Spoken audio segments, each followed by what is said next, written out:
Guys, it's me again, Ma'am Esther, your teacherpreneur na content creator. Pagkaiyat sa tingog. Pito, pasag din nalang ng tingog kay nga ni ragadyoy kong istorya. Ug ang atong video karon na adimi ni Ayla sa SM. Ni suroy rad ay ko diri kadali kay na ako'y gi-inquire ug si Ayla ni request o sa mo uli magpapalit sa cotton candy. Ug mao na to, didto nagsugod ang atong problema. Struggle is real man di ay ang mopalit og cotton candy dinhi. Kay ilang tindahan walay tindera. So mao ni guys, mapindot-pindot rata sa machine. Unja kay first time pa man hinahawa pa ko kasuway ug unsaon ni tan-awa. Asan? Love heart. Oh, 100 pesos. Tapos pay amount. Paano ba yan? May 100. Opo, sige. Oh. Depende sa design. Opo. Ay, ayaw niya. Exact amount naman to. Ay. Bakit ayaw niya? Lo. Pili ka.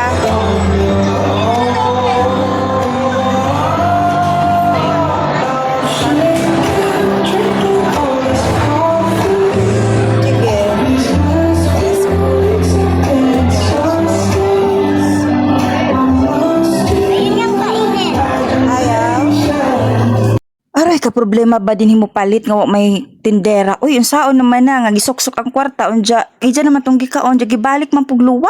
My God.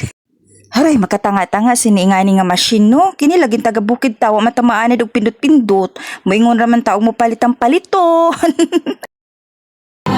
Ayaw niyang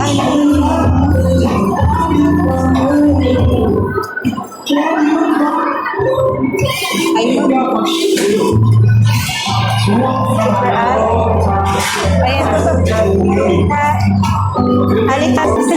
Thank you po. First time. Ug hi, thank you Lord. Maadyo gani kay ang sunod namo buutan nun pod.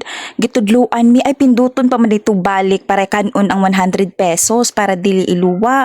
Ug salamat sa Dios na okay na. Ug ingani ra day guys humani mo si Dia mabayran, humani siya kanon ang kwarta, muhimo ra pod si Dia automatic og cotton candy. So tan-awon nato og unsaon. Enjoy watching.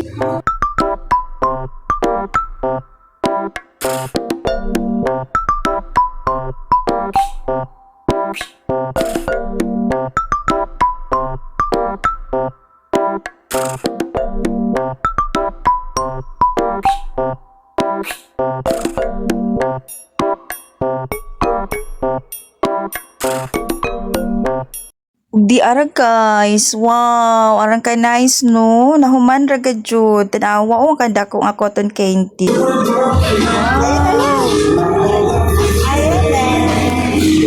Kunin mo, ay paano ba yan?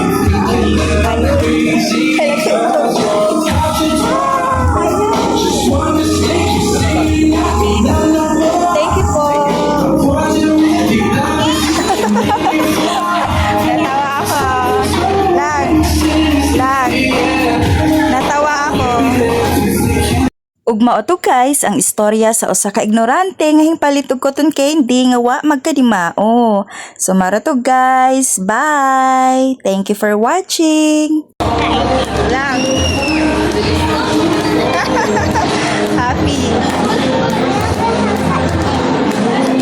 Bakit? Kasi maganda siya.